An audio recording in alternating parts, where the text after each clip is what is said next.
Naujos formulės, stebuklingos medžiagos, visokių kvapų, spalvų ir paskirties. Pažangusis mokslas nuėjo mylias ieškodamas grožio eliksyro. Bet kaip apgauti laiką, vis tiek nesugalvoja.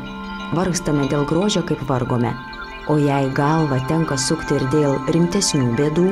Kadangi odos ligų yra labai daug, o jos visos yra susijęs su estetika, tai aišku, ne visom ligom mums pakanka gydyti tik tai įvairių tepalų ar tablečių, geriamųjų vaistų ar tiesiog švelnių rankų gydytojų ir pokalbio malonaus.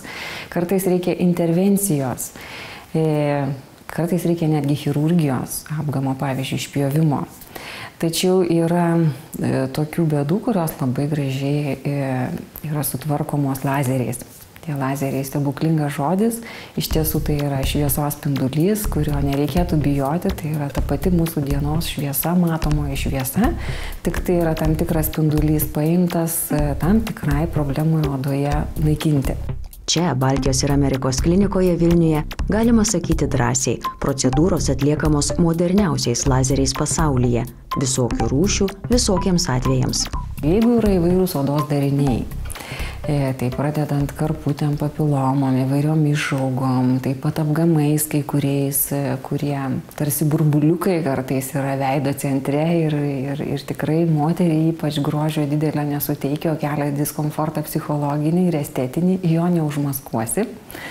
Tai tuomet į pagalbą pasitelkiame lazerį, destrukcinį lazerį, taip vadinamą, kuris tiesiog tą darinį gali išgarinti, jį galima gražiai nuimti su odos paviršiumi, nepaliekant randelio ir žymės, kad buvo kažkas tai prieš tai. Jeigu yra, pavyzdžiui, įvairios raudonos dėmelės, išsiplėtę kapiliarai, arba netgi hemangiomos, tiek įgimtos, tiek įgytos, tai yra didelės plačios kraujagyslinės dėmės, ar tiesiog veido raudonis, tai yra vėlgi kitoks lazeris, turintis kitokią šviesos bangą, kuris veikia į tą pigmentą, kuris yra kraujagyslė, hemoglobiną, ir taip naikindamas tą hemoglobino ląstelę susprogdina kartu kraujagyslę. Ir tada mes tos bėdos jau nebeturime veide. Iškia dingo išsiplėtę kapiliarai, dingsta kažkokia kraujagyslinė dėmytė. Procedūros atliekamos netgi ir vaikiukam, kada reikia su narkoze pasitelkiama. Beje, norėtųsi pasakyti, kad tiek vaikam, tiek ir vyresniems žmonėms būtent vyno dėmės, kraujagyslinės dėmės, hemangiomos dalis jų gydymo yra kompensuojama teritorinių ligonių kasų. Todėl reikia tiesiog turėti siuntimą, reikia turėti savo dokumentus ir tuomet dalis to gydymo yra padengiama, nes tai iš tiesų yra ne vien ta estetinė problema, tai yra žmogui didžiulė moralinė bėda.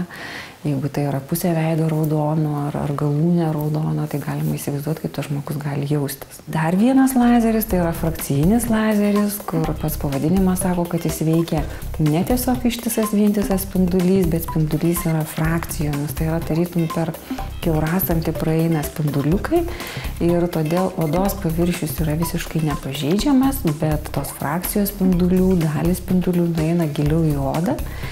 Ten įvyksta tam tikri procesai ir yra stimuliuojama naujų ląstelių gamyba. Tai yra tiek kolageno, tiek vyksta epidermio regeneracija geresnė. Todėl šis lazeris labai tinka toms moterims, kurios nori atrodyti jaunesnės. Tai yra pagerinti savo odos faktūrą, nes viso žinome, kad galima suleisti tą stebuklingąjį botulino toksiną ar suleisti hialurono užpildus į tam tikrą raukšlę ir neva tai mes tapsime jaunesnės, tačiau visa oda ir toliau sensta. Labai dažnai ir krūtinė dekolte nukenčia, ar rankų oda, pavyzdžiui, kaklo oda, kuri labai dažnai išduoda tiek amžių, ar jeigu ten irgi yra apgamas, ar kažkokia pigmentinė dėmė, ar kraujagyslinė dėmė, tai ji lygiai taip pat yra pastebima. Tie, kurie, pavyzdžiui, turi randelius po sunkių jaunatvinių spuogų, jis taip pat yra naudojamas jiems lyginti. Taip pat įvairiem kitiem pooperaciniam randam galima taip pat šį lazerį taikyti.